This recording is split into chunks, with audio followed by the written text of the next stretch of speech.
Vamos. Gravando. Tudo bem? Bem-vindo ao Psicocast. Estudaremos hoje, baseado no livro Estudos sobre Histeria, de Sigmund Freud, o caso de Elizabeth von R., uma mulher que desafiou a medicina de sua época ao apresentar dores nas pernas sem qualquer causa orgânica aparente. E quando falo de época, é porque foi em 1892. O mundo vivia o auge da segunda revolução industrial. Por que o corpo sofre pelo que a mente não consegue dizer? Vamos tentar desvendar hoje com duas convidadas. Uma ainda não chegou por causa da greve dos rodoviários e a gente está com problema de conexão online, que seria a Márcia Pérez. Mas a segunda está aqui comigo. Bem-vinda, Kátia Machado. Boa noite. Boa noite, Celso. Que prazer estar aqui. Sobretudo, prazer de poder conversar sobre esse caso tão emblemático, né? Que é para a Uhum. psicanálise sobre o caso da Elizabeth von R. Vamos conversar, vamos aí, vamos bater um papo sobre isso. Márcia, o que levou a Elizabeth a ir para o consultório do Dr. Freud? Márcia, O não, Kátia. Kátia. Kátia. Perdão, Kátia. O que Não, levou não Freud? tem, não tem problema. Vamos Então, lá. meu amigo, Elizabeth, ela chegou a Freud com uma queixa de dores intensas nas pernas que a impediam de andar corretamente.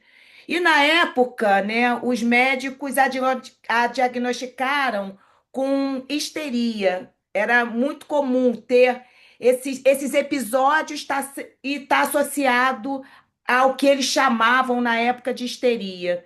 Ela era uma mulher jovem, né, que tinha passado por perdas familiares muito significativas, né? A primeira foi a morte de seu pai, logo depois morre a sua irmã, e o sintoma físico era, na verdade, a única forma que ela encontrou de expressar um sofrimento que ela não conseguia colocar em palavras, né? Naquela época a gente já tinha muito tabu, né? Então, como é que o tabu em torno do desejo feminino que ela tinha pelo cunhado gerou problemas físicos que ela manifestou?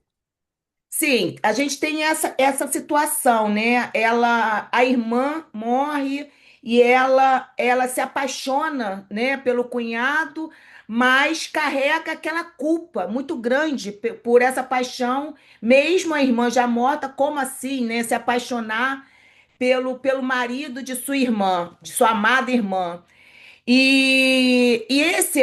Essa questão do tabu é o Uhum. ponto-chave, Celso. Uhum. Elizabeth, né, como eu falei, ela se vê apaixonada pelo próprio cunhado logo após a morte da irmã. Para a moral, né, daquela época e até para dela mesma, isso era um Uhum. pecado ou algo inaceitável, não tinha como, né, isso ser concebido naquela época. O desejo era tão proibido, tão incompatível com quem ela queria ser, que ela simplesmente empurrou esse sentimento para o inconsciente, né? Você deu a deixa aí da irmã. Eu fiz uma pesquisa rápida. A irmã ela faleceu devido a complicações cardíacas. Sim, Foi sim, após o parto, né? Então, realmente deve exatamente. ter sido uma dor terrível para ela, né? Ainda perder a irmã dessa forma, né? Exato, e Eu, você imagina aquilo na época, né, Celso? A gente está terrível. falando aí do século XIX, né? Você Uhum. imagina em que a mulher não tinha o espaço que Não. nós hoje mulheres temos na atualidade.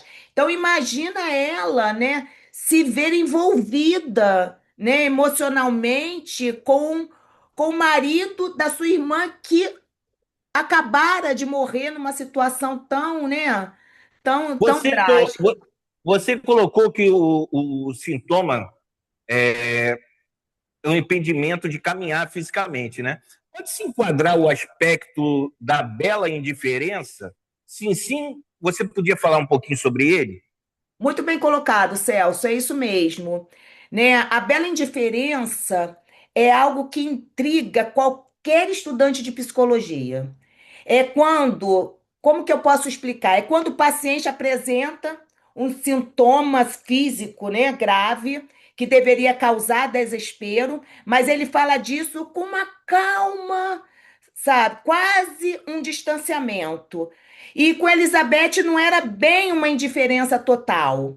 Eu vou dar uma Uhum. pausa aqui, meu Hum. caro amigo Celso, que a nossa amiga Márcia está chegando. Opa, E eu acho que ela vai poder falar muito bem sobre essa questão da bela uhum. indiferença. Tá ótimo.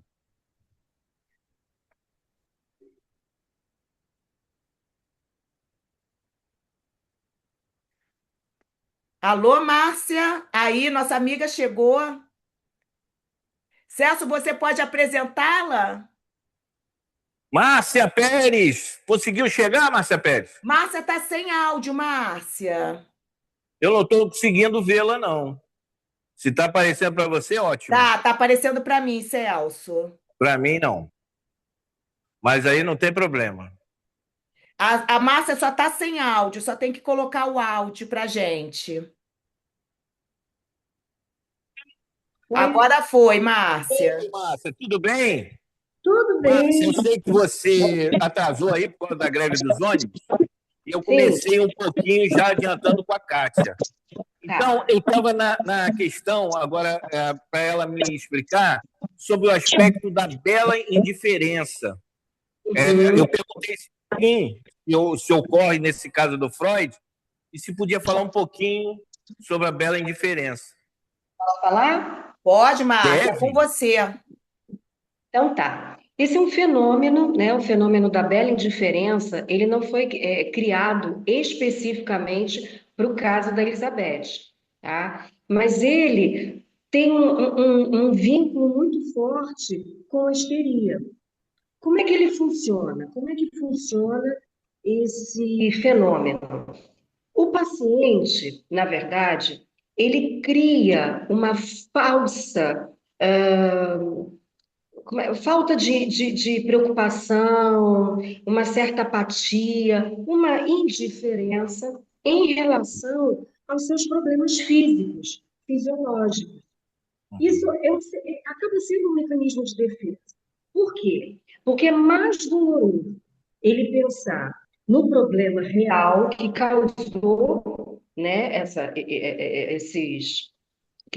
o problema que causou essas questões físicas, tá? Fugir totalmente da questão emocional do que se preocupar com a parte física. Então, para ele, a dor é suportável, entende? Causa muito incômodo. A Elizabeth tinha dores muito fortes nas pernas, ao ponto dela andar encurvada.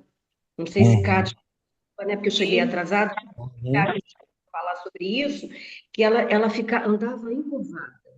As dores uhum, nas duas pernas, principalmente na coxa direita, na perna direita, e uhum, essa. uhum. A Elizabeth era uma paciente que apresentava essa bela indiferença, tá?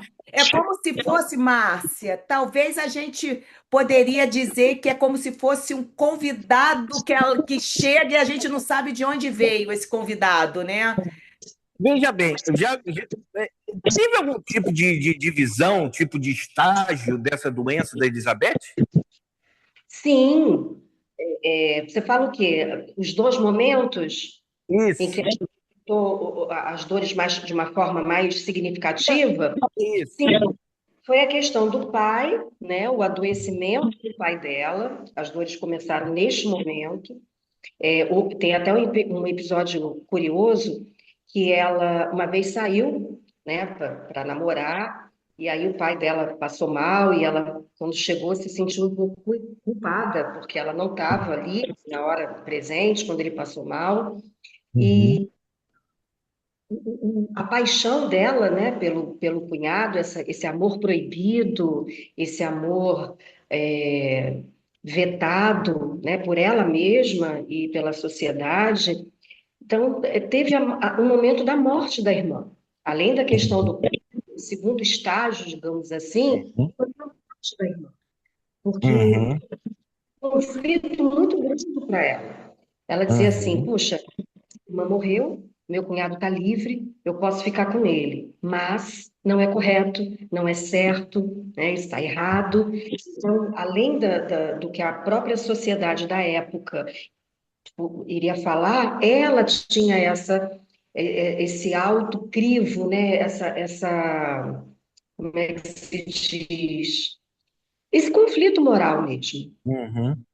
Entendi. O Kátia, Sim. tem como caracterizar essa somatização dentro do caso da Elizabeth? Sim, lógico. Isso é até muito curioso como isso, né, se conecta com o que Freud descobriu depois, né, quando a gente vai olhar, né, para a técnica em si, né? Eu posso dizer, meu caro Celso, que para o público geral podemos pensar na somatização Uhum. como o corpo falando o que a boca fala, né? Uhum. Isso é até um ditado muito popular, né? O corpo, né? O corpo fala o que a boca cala, né? Eu acho que a somatização pode ser.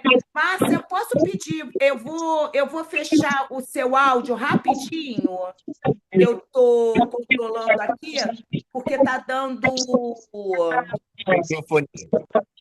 porque tá dando microfonia. Então, como eu falava, Celso,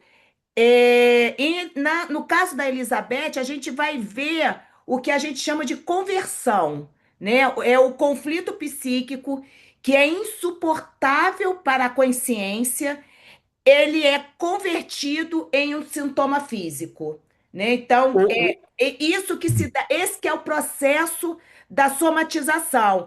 Ela, então, só para a gente complementar, Uhum. é entender que ela Uhum. não estava fingindo dor. A dor era realmente real, mas a causa Uhum. não estava na perna. Essa que é a grande questão. A causa não estava na perna e sim num conflito afetivo. O corpo, ele Uhum. vira o palco de uma peça que a mente não quer assistir. É mais ou menos isso. Então, o que que levou o Freud a mudar essa linha de raciocínio e atuação nesse caso especificamente? Eu não sei se Márcia depois quer me complementar um pouco, porque é muito interessante, Celso, que esse caso a gente pode chamar de a virada de chave, né? Até então, Freud usava muito a hipnose. E aí ele abandona a hipnose, no caso da Elizabeth, percebe que não, não é suficiente. A hipnose não é suficiente porque ela não estava sempre em transe. Ele então começou a forçar Elizabeth a lembrar, a falar. É quando ele coloca, tem até um episódio que ele coloca a mão na testa dela e diz: você vai lembrar, né? Estimulando. Curioso, né? Naquela época, Exatamente. botar a mão Porque na testa. a gente tinha o episódio da hipnose, né? Que usava Uhum. elementos para Eu vejo hipnotizar. daqueles bindolim lá, que fica lá, que você fica olhando de um lado para o outro, mas na testa é novidade, né? Exatamente, Interessante. Celso. E aí ele mais ou menos, ele, ele faz esse movimento com a mão na testa dela, e ali ele, na verdade, estava inaugurando a associação livre, que é o X da questão da psicanálise, que é a técnica, né, da psicanálise. O Freud, ele entende que o tratamento não era suprimir o sintoma, mas fazer Uhum. com que a paciente integrasse aquela memória dolorosa à sua história de vida. Então, Celso, com esse caso, Freud provou que a sexualidade e os desejos reprimidos, eles são motores fundamentais das neuroses. Eu não sei se É, Márcia quer complementar um pouco essa questão, porque é isso, né, minha cara colega? O que acontece é que a hipnose para ela não funcionou, né? A uhum. hipnose dela, no caso dela, não funcionou. Então, Uhum. precisou lançar mão de uma outra estratégia. E aí a questão Uhum. da livre, né? Uhum. Conforme apontando, sinalizando, ele foi associando uma coisa a outra, né? Uhum. Perna na coxa e tal. Mas, assim, como a Kátia falou, ela realmente sentia essas dores, né? Entendi. Ela realmente sentia por conta da histeria. Então, todo conflito, toda repressão, julgamento moral foram convertidos em dores, né? Vocês estão colocando bem a palavra histeria. Então, o que que essa manifestação da histeria nos diz sobre os conflitos sociais que a gente tem hoje em dia? Isso é muito Nossa, interessante. Muitas coisas, né, Márcia? Eu acho isso muito interessante, porque muitas vezes as pessoas acham que histeria é coisa do passado, né? Mas hoje eu acho que a histeria pode muito ser vista em transtornos psicossomáticos, como dores crônicas sem causas médicas, né? Crises de ansiedade paralisantes ou exaustão extrema. cataplexia, Não a é pessoa isso, fica Márcia? catatônica. É. Agora, a Kátia falou, tocou num ponto, entrou uma ligação, gente, desculpa, estou tentando. Num ponto muito importante. Histeria são sintomas que afetam no corpo, mas que não tem, está travando, não tem nenhuma causa biológica, Uhum. entendeu? É, Não tem é, biológica. Porque assim, a gente tem que tomar muito cuidado com isso, e realmente esses sintomas só são percebidos após uma análise detalhada, né, do psicólogo, do psicanalista em relação ao paciente. Senão as pessoas começam a dizer por aí, eu tenho severas dores na coluna, na lombar, é histeria. Não, não é. Se for comprovado que você levou que você procurou, que as vértebras fora do lugar e etc. Tem uma razão médica. Mas tem. existem muitos, Celso, como você perguntou, entendeu? Que a pessoa chega até na emergência e está tudo bem.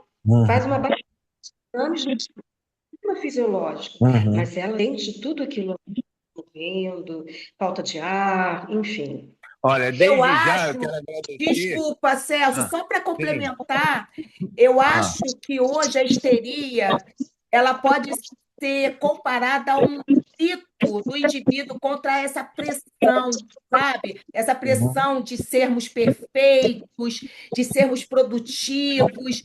E, assim a gente vai ignorando, né? Ignorando os nossos desejos mais íntimos diante dessa pressão. Eu acho que é isso. Olha, A própria. nosso tempinho está acabando. Eu vou fazer uma última pergunta para vocês. A gente podia ficar horas aqui falando. Eu queria, quem puder responder, ou as duas, como é que a psicanálise pode tratar o trauma? Essa é uma grande questão. A psicanálise não trata o trauma como uma cicatriz que se apaga. Isso é muito interessante, mas é como um conteúdo que precisa ser ressignificado. Essa que é a questão. É a gente ressignificar as nossas questões mais íntimas, né? Então, o tratamento, ele funciona porque trazemos o trauma com a palavra. Por isso que a técnica da associação livre ela é muito importante, que é onde a gente vai trazer essas questões que estão no nosso inconsciente, né? Que estão lá recalcados, a gente vai trazer em formas de palavras, né? A ciência aqui é a cura pela fala. Essa que é a grande questão, Celso. Uhum. Não é um processo assim simples, mas é extremamente necessário, Sim, porque a Uhum. maioria de nós estão lá na infância, estão lá no passado, e Uhum. reverberam agora na atualidade, e a pessoa não sabe. Então, conforme Uhum. ela vai, ela tem, vai falando, vai colocando para fora, vai sentindo, né? Isso é muito bacana, isso é muito Uhum. importante. Ela vai conseguindo enxergar, né? Ela vai Uhum. conseguir, aí ela vai conseguindo se curar.